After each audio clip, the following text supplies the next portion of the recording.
এই মানব জীবনে এমন কোনো কাজ নেই যেখানে আমাদের কষ্ট, পরিশ্রম, ধৈর্য কিচ্ছুটি নেই। প্রত্যেকটা জিনিসের মধ্যেই আমাদের কষ্ট, পরিশ্রম, ধৈর্য সব কিছু লুকিয়ে থাকে। তাই প্রত্যেকটা কাজের পেছনে আমাদের একটাই লক্ষ্য থাকে যে আমরা এই কাজগুলো করি আর তারপর সফলতা পাবো। চাকরি বাকরি বা বাইরের কোনো কর্মজীবন, তার সাথে সংসারের কর্মজীবন, প্রতিটা ক্ষেত্রেই আমাদের কিন্তু উদ্দেশ্য থাকে যে এই কাজটা করি তাহলে সফলতা পাবো। আর প্রতিটা কাজেই জানো তো আমরা নিষ্ঠার সাথে করি বলে সেখানে কিছুদিন পরে হলেও, কিছুটা পরে হলেও সফলতা পাই। আর সেই রকম জানো তো আমাদের প্রত্যেকটা গৃহিণীর সংসার জীবনটাও একই রকম। হ্যাঁ, হয়তো এই সংসার জীবনটা দৈনন্দিন জীবনের যেন একটা নিয়মিত রুটিন, তবুও এই কাজগুলোর পেছনে আমাদের অনেকখানি উদ্দেশ্য লুকিয়ে থাকে, একটা যেন লক্ষ্য লুকিয়ে থাকে। তো যাই হোক, পুরো ভিডিওটা তোমরা দেখো। আর আজকে যে সারা দিন এতটা কষ্ট করার পরেও আমার এই কষ্টটা বিফলে যাবে, আমি সফলতা পাবো না, সেটা আমি ভাবিনি। তো তোমরা পুরো ভিডিওটা দেখো, আশা করছি তোমাদের ভীষণ ভালো লাগবে। ছোট্ট একটা গ্রাম থেকে আমি মুনমুন প্রতিদিনের মতন আজকেও একটা ভীষণ ছোট্ট একটা ভিডিও নিয়ে এসেছি। আশা করছি যে সমস্ত বন্ধুরা আমার ভিডিওতে ক্লিক করেছো তোমাদের নিশ্চয়ই ভালো লাগবে, তাই পুরো ভিডিওটা দেখার জন্য অনেক অনেক স্বাগতম জানাই। আর নতুন বন্ধুরা তোমরাও কিন্তু অবশ্যই আমার পাশে থেকো। তো দেখো, দৈনন্দিন জীবনে কখনো এটা শেষ হয়, কখনো ওটা শেষ হয়। আর আজ সকালেই জানো তো ঘুম থেকে উঠে একটুখানি কাজে গিয়ে যেই না চা করবো, দেখছি যে বিস্কুট শেষ। আর এই বিস্কুট জিনিসটা এখন প্রত্যেকটা বাড়িতে সব সময় রেডি রাখতে হয়, সেটা হোক নিজেদের জন্য বা বাচ্চার জন্য। তো প্রথমেই আমার বন্ধুদের বলি, আমি যখন ভয়েস দিচ্ছি তখন যেন হঠাৎ করেই বৃষ্টি এসেছে, তাই বৃষ্টির হয়তো একটু শব্দ আসতে পারে, তোমরা একটু অ্যাডজাস্ট করে নিবে। আর জানো, এদিকে যখন আমি চা করছি তখন ছেলেটা বলেছিল যে মা গো, বিস্কুট কোথায়, বিস্কুট কোথায়, আর সেই জন্য ছেলের নির্দেশেই মিষ্টি বিস্কুটটাই কৌটোতে ঢালতে হয়েছে। আর আমারও ওটাই খেতে ভালো লাগে। তো চা বিস্কুট খেয়ে করে এখন ছেলেকে পড়তে বসিয়েছি। আর ছেলেকে পড়তে বসানো মানেই জানো তো, আগে বাড়ির ভেতরের সব কিছু গুছিয়ে পরিষ্কার করে ঝাড় দেওয়া।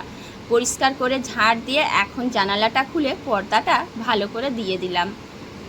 সকালে শুধু সংসার জীবনের যে কাজ থাকে তা না, আমাদের গৃহিণীদের প্রত্যেকের জন্য তার ছেলে মেয়েদের দায়িত্বটা নিখুঁতভাবে পালন করতে হয়।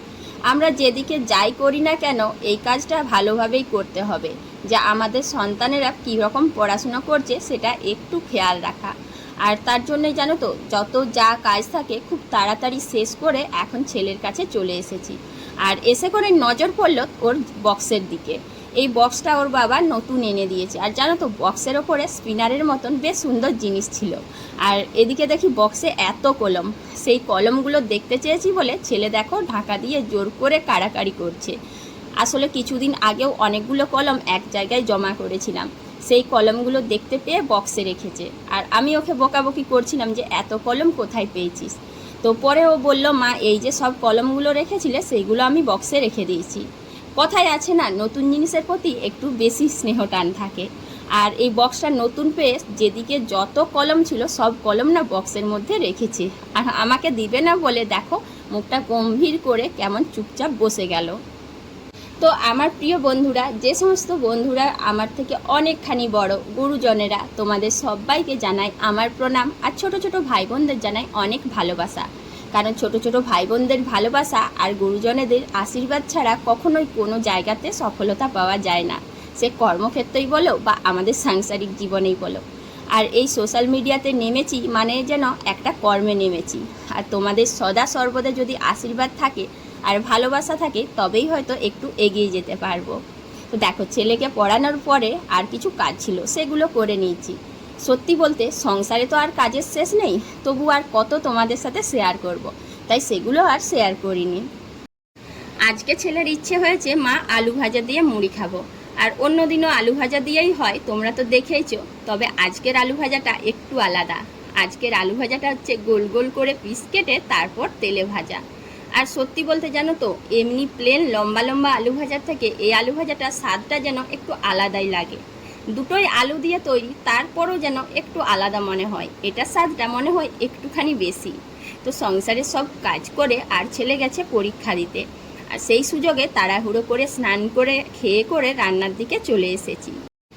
বাইরের জগতে যেমন প্রত্যেককেই কর্ম করে রোজগার করতে হয়, সঠিক টাইমে অফিসে পৌঁছতে হয়, স্কুলে পৌঁছতে হয়, ঠিক সেই রকম আমরা যারা ঘরের সাধারণ হাউসওয়াইফ রয়েছি আমাদেরও কিন্তু একটা রুটিন রয়েছে। একটার পর একটা নিয়ম করে যে সমস্ত কাজগুলো করে সংসারের প্রতিটা দিক বজায় রাখতে হয় সেটার খেয়াল রাখি।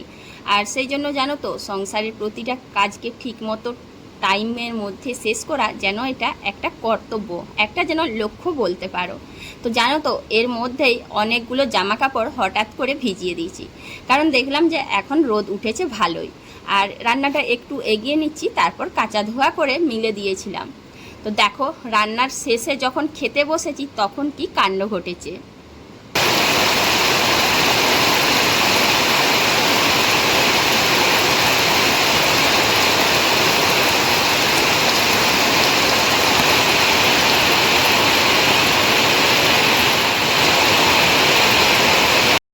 এত এত জামা কাপড় কেচে করে মিলেছিলাম, আর জানো তোমরা, যে সব জামা কাপড়ে প্রায় শুকিয়ে গিয়েছিল, কারণ একবার আমি উল্টে দিয়ে এসেছিলাম।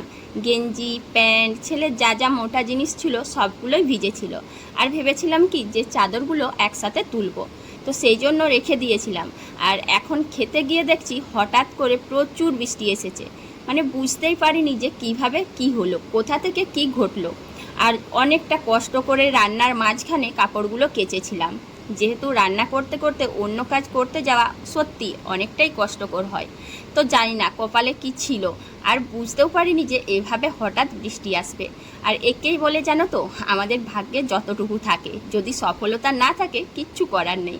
তাই সারাদিন আমরা যে কাজটাই করি না কেন, যতটাই পরিশ্রম করি না কেন, সফলতা না থাকলে সেখানে কিচ্ছু করার থাকে না। আর আমার এত কষ্ট করে কাঁচা রোদে শুকনো করা সব যেন জলে গেল। তো কি করব, এতক্ষণ ধরে অনেকটা বৃষ্টি হয়েছে, আর যতগুলো জামা কাপড় ছিল সব তুলে এনে ঘরের মধ্যে জমা করে দিয়েছি, মিলতে যাব। আর এদিকে জানো তো আবার মেঘ ধরেছে, তাই জলটা ধরে নিচ্ছি, কারণ এই বৃষ্টির মধ্যে যদি জল শেষ হয়ে যায় তখন আবার খারাপ অবস্থা হবে, যে কোথা থেকে কি জল পাবো, কারণ কারেন্টেরও ঠিক থাকবে না। তো প্রিয় বন্ধুরা, এখন জলটা ধরে নিই, আর তোমরা বলো আমার ভিডিওটা তোমাদের কেমন লাগলো। যারা যারা ভিডিওটা দেখছো অবশ্যই তোমরা এটা বলতে পারবে, কষ্ট করে আমরা যদি কিছু করি সেটা যদি সফলতা না পাই কেমন লাগে। সত্যি অনেকখানি খারাপ লাগে, সেটা ছোটোখাটো যে কোনো কাজেই হোক না, বা আমাদের কর্মজীবনেই হোক না, বা চাকরির ক্ষেত্রেই হোক না কেন। তো আজকের ব্লগটা এখানেই শেষ করছি, টাটা।